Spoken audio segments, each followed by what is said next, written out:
কল্যাণপুর নামের ছোট্ট এক গ্রাম ছিল। সেখানে ছিল কাদামাখানোর রাস্তা, তাতে চলতো গরুর গাড়ি। সন্ধ্যার পর লোকজন কুপি জ্বালিয়ে রাখত। এই গ্রামেই বাস করত রঙিলা নামের এক মেয়ে। নামের মতোই তার রঙিন একখানা মন ছিল। নতুন শাড়ি, লাল সিঁদুর, কানে দুল, গলায় হার, এসবের প্রতি তার টান ছিল অদ্ভুত। কিন্তু রঙিলার স্বামী মাধব ছিল গরিব কৃষক। বছরের পর বছর জমিতে ফসল ঠিকমতো ফলাতে পারত না। সংসারে লেগে থাকতো নিত্য অভাব।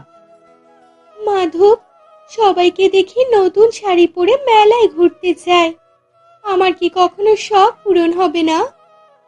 একদিন হবেই রঙিলা, তবে আগে আমাদের খেয়ে পরে বাঁচাটা দরকার। কিন্তু রঙিলার শখ আর দারিদ্র্যের লড়াই চলতেই থাকলো। সে সময় গ্রামে বেশ দাপট নিয়ে ঘুরত মহাজন গোপাল ঘোষাল। তার সুদের খাতার অঙ্কে অজস্র মানুষ সর্বনাশ হয়েছে। একদিন অভাবের তাড়নায় বাধ্য হয়ে মাধব তার কাছ থেকে টাকা ধার নিল। এনে টাকা, তবে সুদে আসলে হিসাব করবি। মাস গেলে সুদ না দিলে কিন্তু কড়ায় গন্ডায় সব নিয়ে নেব। জি দেব মহাজন বাবু। কিন্তু খরায় ফসল মরল, টাকা শোধ হলো না। গোপাল এসে মাধবের বাড়ির সামনে চিৎকার জুড়ে দিল। টাকা কোথায় মাধব? শোধ না দিলে ঘর বাড়ি সব বাজেয়াপ্ত করব। আমরা গরিব মানুষ, দয়া করুন বাবু। কিন্তু দয়া নেই গোপালের খাতায়। সে জমি জমা ঘরবাড়ি সবকিছু লিখে নিল নিজের নামে। রঙিলার সংসার ভেঙে গেল। তার স্বামী হতাশায় ডুবে গেল। অসহায় রঙিলা সবার সামনে কাঁদতে কাঁদতে বলল, গোপাল, তুমি মানুষ নও, রাক্ষস। আমার সংসার কেড়ে নিয়েছিস তুই। আজ যদি আমি মরে যাই, তোকে ছেড়ে কথা বলবো না বলছি। সেই রাতেই রঙিলা গলায় দড়ি দিল, আর সেখানেই জন্ম হলো শাকচুন্নি রঙিলার। রঙিলার মৃত্যুর পর থেকেই গোপাল অদ্ভুত ঘটনাতে জড়িয়ে পড়তে লাগলো। প্রথম রাত, গোপালের খাতায় লিখতে গিয়ে সে দেখল অঙ্ক সব মুছে গিয়ে লেখা আছে সুদ সমান পাপ। দ্বিতীয় রাত, গোপাল দেখল তার ভাতের হাঁড়িতে কোনো ভাত নেই, আছে শুধু কাটা ঝোপ আর লম্বা চুল। তৃতীয় রাত, গোপাল ঘুম ভেঙে দেখে আয়নায় নিজের মাথায় লাল সিঁদুর আর চোখে কাজল। ও মা গো, আমি মহাজন নাকি মহিলাজন? গ্রাম জুড়ে হাসাহাসি শুরু হলো। মহাজন তো এখন বউ সাজছে। রঙিলা শুধু ভয় দেখাতো না, মাঝে মাঝে এমন মজার কাণ্ড করত যে গ্রামবাসী বেশ মজা পেত। ধীরে ধীরে পুরো গ্রাম ভয়ে কাঁপতে লাগলো। রাত নামলেই কেউ আর একা রাস্তায় বের হতো না। সবাই বলতো রঙিলা বৌদি ফিরে এসেছে, মহাজনের সর্বনাশ করবে। গোপাল নিজেই পাগলের মতো হতে লাগলো। একদিকে ভয়, আরেকদিকে লোকের বিদ্রূপ। এই ভূত যে করেই হোক তাড়াতে হবে, নয়তো এই ভূত আমাকে পাগল করে ছাড়বে। গোপাল সেদিনই গ্রামের পুরোহিত থেকে ভূত বিদায়ের বিশেষ পূজা করার আয়োজন করে। গোপাল, এই পুজো করতে হলে অনেক খরচ করতে হবে। ছাগল দিতে হবে, ফল দিতে হবে, দান করতে হবে। গোপালের চোখ চকচক করে। আবার খরচ? ভূত তাড়াতেই যদি এত খরচ হয়? কিন্তু ভয় এত বেশি যে অবশেষে সে পুজোর আয়োজন করে ফেলল। পুজোর আসরে সবাই জড়ো হলো। ধূপ ধুনো মন্ত্র ঘন্টা বাজছে।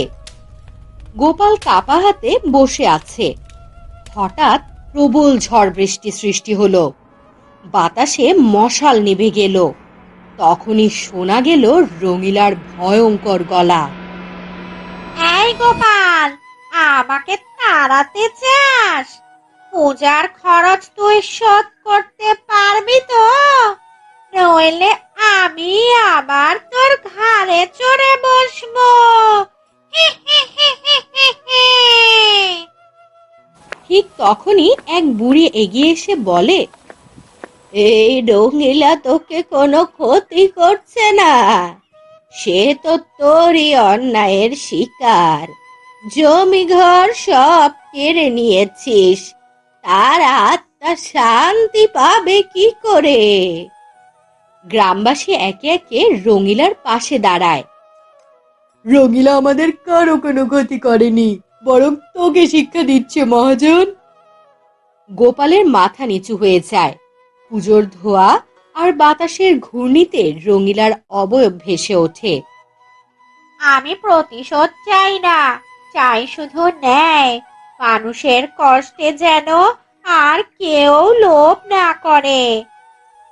গোপাল মহাজন ভেঙে পড়ে, কান্নাজড়িত কণ্ঠে বলে, রঙিলা, আমি ভুল করেছি, আমায় ক্ষমা করে দে। আমি আর কখনো গ্রামের গরিব মানুষের জমি ঘর নিয়ে নিব না। তাদের জমি ঘর আমি সব কিছু ফিরিয়ে দিব। আমায় ক্ষমা করে দে রঙিলা। এই প্রতিশ্রুতির পর ধূপের ধোঁয়ার মতো মিলিয়ে যায় রঙিলা, আর কখনোই তাকে গ্রামে দেখা যায় না। বহুদিন আগে অম্বলপুর নামের এক গ্রামে রহিম নামের এক লোক বাস করত। তারা ছিল খুব গরিব। জীবিকার তাগিদে সে মাঝে মধ্যে মাছ ধরত। এছাড়াও মানুষের বাড়িতে ধান ভানা, ফসল কাটা সহ নানান কাজ করত। এমনি তাদের দিন চলতো। একদিনের কথা, রহিম আমতলার পুকুরটায় গিয়েছিল মাছ ধরতে। ঘন ঘোর বর্ষায় এখন মাছ ধরা ছাড়া আর কোনো কাজও নেই। কদিন ধরে যা বৃষ্টি পড়ছে না, অন্য কোনো কাজ বাজও পাচ্ছি না। সেই কখন জাল ফেলেছি, এখনো কোনো সারা শব্দ দেখছি না। জালটা কি টেনে উঠাবো নাকি? এই কথা বলে রহিম জালটা টেনে তোলে, কিন্তু সেখানে একটি মাছও ছিল না। এই যা, এ কি হলো? একটা মাছও উঠলো না।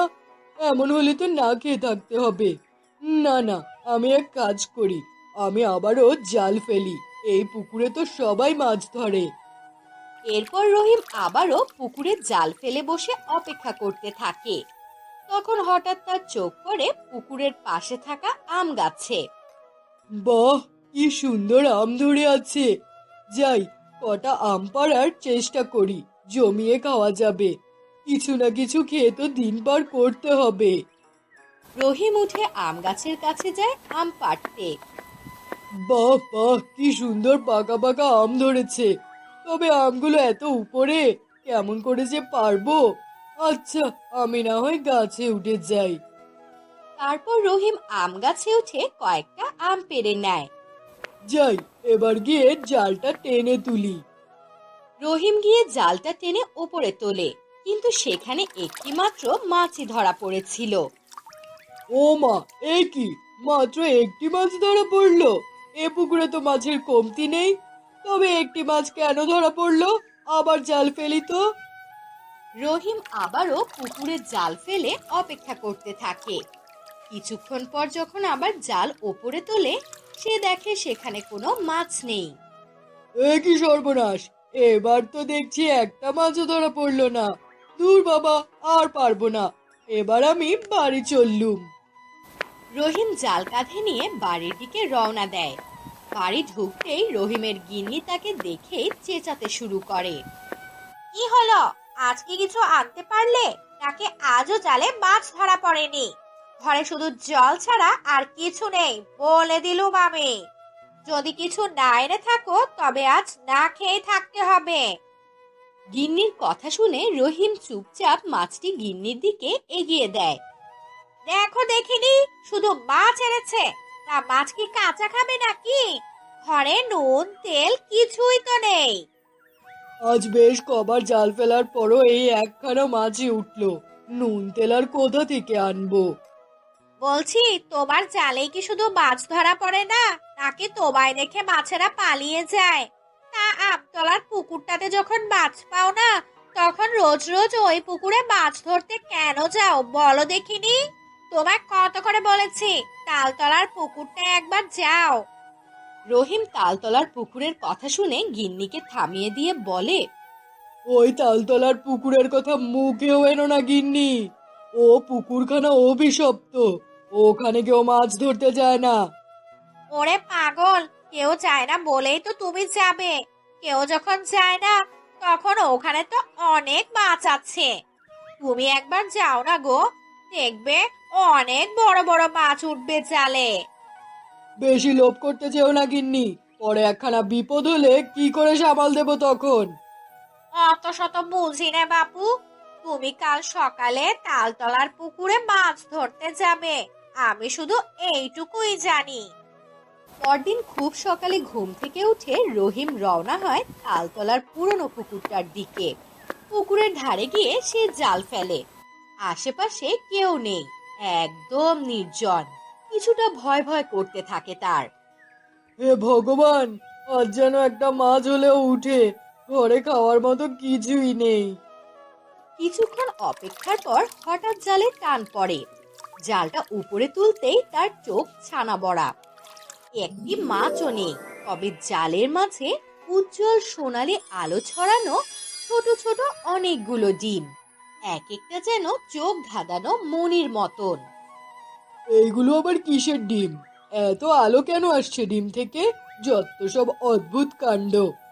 ঠিক সেই মুহূর্তে পানি ছলকে উঠে এলো এক বিশাল রূপালী মাছ। এই ডিম জাদুর ডিম, লোভ না করলে, প্রয়োজন অনুযায়ী ব্যবহার করলে এগুলো তোমার জীবনের দুঃখ ঘোচাবে। তুমি কথা বলতে পারো? হ্যাঁ, মনে রেখো, ডিম বিক্রি করো, খেও না। বেশি লোভ করলে সব শেষ হয়ে যাবে। তারপর মাছটা ধীরে ধীরে জলে মিলিয়ে গেল। রহিম বাড়ি ফিরে সব ঘটনা গিন্নিকে খুলে বলে। গিন্নি প্রথমে ভয় পেলেও রহিম সব খুলে বললে বিশ্বাস করে। তারা শহরের ডিমগুলো নিয়ে যায় স্বর্ণকারের কাছে। ওরে বাপরে, এগুলোতে সোনার থেকেও দামি কিছু। কোথায় পেলে এগুলো? বেশি প্রশ্ন করো না তো বাপু, এগুলো বিক্রি করব, কিছু টাকা দাও ঠিকঠাক করে। স্বর্ণকার ভালো দাম দেয়। রহিম চাল ডাল লবণ তেল কাপড় সব কিনে নিয়ে বাড়ি চলে যায়। এভাবে কয়েক সপ্তাহে রহিমের সংসারে নতুন রং ফিরে পায়। গিন্নি নতুন শাড়ি পরে, বাড়িতে মাটির চুলো থেকে বেরিয়ে গ্যাসের চুলো বসে যায়। আশেপাশের লোকজন হিংসে করতে শুরু করে তাদের। এরপর একদিন গিন্নি এসে বলে, শোনো না গো, আরেকবার যদি ডিম পাওয়া যেত, খাবো তো, কত কিছু কেনা যেত, সোনা কিনে রাখা যেত, পাকা দালান বানানো যেত। গিন্নি মাছটা স্পষ্ট করে বলেছে লোভ না করতে, বেশি চাইলে সব হারাবে তখন। সবাই কয় সুযোগ বারবার আসে না, তুমি বুঝো না, এটাই আমাদের সময়। শেষ পর্যন্ত গিন্নির জেদের কাছে হার মানে রহিম। তারা আবারও পুকুরে যায়, জাল ফেলে ডিম পায়, বিক্রি করে, আরো টাকা পয়সা আসে। এরপর আবারও যায়, তবে আগের মতন আর ডিম পায় না। তবুও গিন্নির লোভ যেন থামে না। যতদিন পাওয়া যায় ততদিন তুলে রাখো, এই সুযোগ হাতছাড়া করা যাবে না। এক সময় তারা আর কোনো ডিম পায় না। তারা ভাবে হয়তো পুকুরের নিচে আরো আছে। সেই আশায় পাম্প ভাড়া করে এনে পুকুরের পানি শুকিয়ে ফেলার সিদ্ধান্ত নেয়। এইটা ঠিক হচ্ছে না গিন্নি, যদি কিছু না পাই। চুপ করো, আমি ঠিক বুঝছি। তলদেশে যা আছে একবার উঠে এলে আমাদের আর কোনো অভাব থাকবে না। তারা দিনরাত পানি ফেলতে থাকে। পুরো পুকুরটা একসময় শুকিয়ে যায়, কিন্তু তলদেশে তারা কিছুই দেখে না। না আছে মাছ, না আছে ডিম, শুধু শুকনো কাদা আর সাদা ধূসর পাথর। এমনকি একখানা মাছও নেই। এসব দেখে রহিম ও গিন্নি মাথায় হাত দিয়ে বসে পড়ে। তাদের এমন লোভের জন্য তারা সব হারিয়ে ফেললো।